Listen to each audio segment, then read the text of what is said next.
Il s'agit du tremblement de terre le plus meurtrier que le Maroc ait connu depuis 1960 et le plus puissant depuis plus d'un siècle. Mohamed Belkas est un des survivants du séisme du village de Haddouz. Cette longue nuit hante encore son sommeil.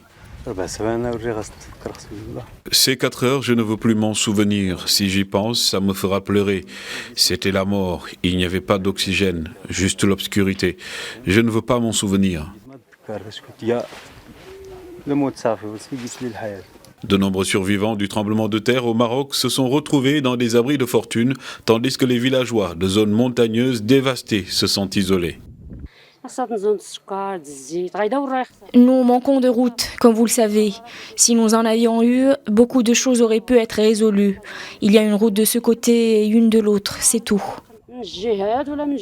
L'autre difficulté rencontrée dans les localités est le problème de conservation des denrées de première nécessité, les habitants ne disposant pas de moyens de stockage.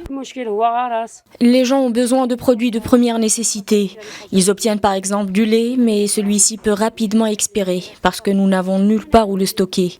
Ils ont besoin de produits comme le sucre et l'huile qui ne sont pas facilement périssables. La situation est particulièrement difficile pour les habitants des zones isolées par les glissements de terrain provoqués par le séisme qui ont bloqué les routes d'accès.